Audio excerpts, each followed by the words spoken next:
Chapter 46। साक्षी अपनी आंखों में जुनून लिए सारी बातें राहुल और खुद की तस्वीर को देखते हुए बोली जा रही थी। उसकी आंखों में दिख रहे दर्द के जज्बात इस बात का सबूत दे रहे थे कि कितना मुश्किल हो रहा है उसे ये सब कहने में। वो कुछ देर बाद उस फोटो को बंद कर अपनी सीट पर आंखें बंद की बैठ जाती है। सारे इसी तरह अपने अपने टूटे हुए दिल के साथ अपना काम बस किए जा रहे थे। यहाँ साक्षी खुद के जज्बातों को अपने काबू में करने का अपने काम पे ध्यान दे रही थी। उधर नायरू भी बिल्कुल शांति से अपना काम कर रही थी, पर कमबख्त उसका मन बार बार उसे अरी की यादों की गलियों में ले जा रहा था। नायरू को आज इस बात का एहसास हो गया था कि उसे अरी से मोहब्बत हो गई है, पर उसे ऐसा लग रहा था कि सिर्फ उसे ही अरी से मोहब्बत है, क्योंकि अरी तो निहारिका से सगाई कर रहा है। इसका मतलब वो निहारिका से मोहब्बत करता है। अभी नायरू खुद में ही मंथन कर रही थी, तभी उसे एक आवाज़ आती है, क्या सोच रही हो तुम? तो ऐसे सोचने वालों में से तो नहीं थी। तुम्हारा तो काम में मन होता था, वो भी तुम्हारी जवान पे। आज क्यों ऐसे उलझी हो तुम?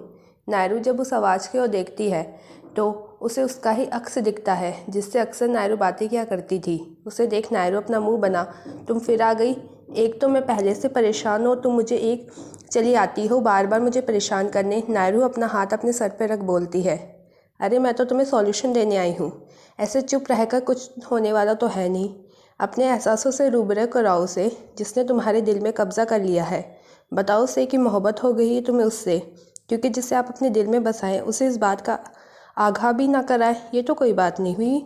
नायरू अपने अक्स की बात सुन अपनी सूनी आंखों से उसे देखते हुए, क्या बताऊँ उन्हें कि मैं अपने औकात को भूल उनसे बेहिंता मोहब्बत करने लगी हूँ। मैंने ये जानते हुए भी कि हमारा कोई मेल नहीं, फिर भी उनको दिल दे दिया है, और इस बात का एहसास मुझे आज ही हुआ। ये बताऊँ मैं उन्हें क्या सोचेंगे वो मेरे बारे में, और वो भी तब जब वो किसी और के होने वाले हैं। मैं किसी के बीच नहीं आना चाहती, मुझे किसी का रिश्ता नहीं तोड़ना, मैं तीसरी नहीं बनना चाहती। अच्छा तो क्या करोगी ऐसे चुप रहकर, और क्या देख पाओगे अपने महबूब को खुद की आंखों के सामने किसी और का होता हुआ? क्योंकि 2 दिन बाद ही तुम्हारे हाथ में अब कुछ नहीं बचेगा।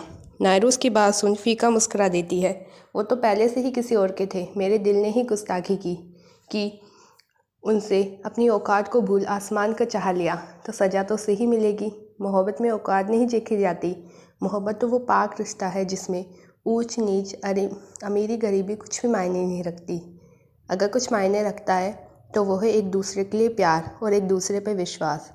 और क्या तुम कर लोगी एक तरफ़ा मोहब्बत? मिल जाएगा तुम्हें सुकून? अरे ज़िंदगी भर तड़पोगी तुम इसे एक तरफ़ा मोहब्बत में। तुम्हें नहीं पता जितनी ताकत एक तरफ़ा मोहब्बत में होती है उतनी ताकत किसी और चीज़ में नहीं, क्योंकि एक तरफ़ा मोहब्बत में कोई तुम्हें महबूब को प्यार करने से नहीं रोक सकता, यहाँ तक कि वो खुद भी नहीं।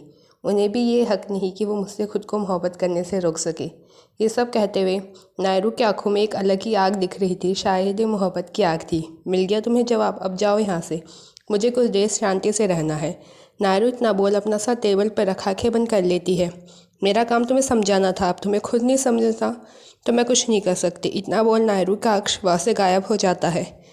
उधर दूसरी तरफ एक बंद कमरे में, जहाँ इस वक्त बिल्कुल अंधेरा था और सन्नाटा छाया हुआ था, उस कमरों के बीचों बीच एक कुर्सी पर एक आदमी बड़ी ही बेरहमी से पीटने के निशान थे उस पर, जिसे उसे कुर्सी से बांध रखा था।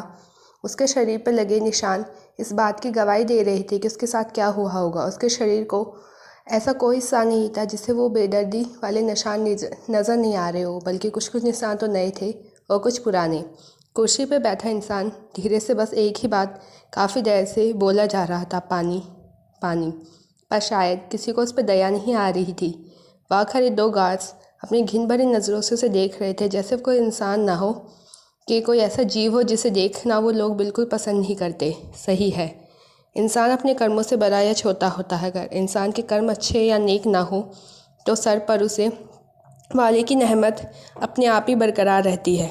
उसकी नेमत उसकी दरियादिली की भीख नहीं मांगनी पड़ती, बल्कि उसकी दरियादिली खुद हमारी झोली में आके हमारे दामन में खुशियाँ भर देती है। बस हमें उन पर अपना विश्वास बनाए रखना होता है, चाहे क्योंकि ऊपर वाला जो भी करता है सही ही करता है। पर वही अगर हमारे कर्म गुनाह के काबिल हो तो फिर वो हमें से अपने हाथ भी पीछे कर लेता है, क्योंकि पाप चाहे कितना भी बड़ा क्यों ना हो उसे कभी ना कभी ख़त्म तो होना ही होता है। क्योंकि ऊपर वाले की लाठी में जब बोल नहीं होते, लेकिन जब वो पड़ती है तो वो बेजवान ही सब कुछ उड़ा के ले जाती है। इस तरह वो आदमी कब से उन लोगों को बस एक बूंद पानी के लिए गिड़गिड़ा रहा था, पर किसी को उस पर एक सेकंड के लिए भी दया नहीं आई। तभी वहाँ 2 आदमी आते हैं जिनके चेहरे पे मास्क लगा था। वहाँ एंटर करते हैं, जिनके आने के बाद सारे गार्ड्स जो उस आदमी की पहरेदारी में लगाए हुए थे, उनमें से एक जाकर ठंडा पानी से भरा बाल्टी ला उस आदमी के मुंह पर बेदर्दी से फेंकता है, जिससे वह आदमी अपने होश में अपने सामने खड़े आदमियों को देखता है जो उसे ही अपनी आंखों में आग लिए देख रहे थे। वही उस कुर्सी पर बंधा शख्स भी उन दोनों की आंखों में डाल बस एक दूसरे को देखे जा रहे थे। आज के लिए बस इतना ही। मिलते हैं नेक्स्ट एपिसोड में।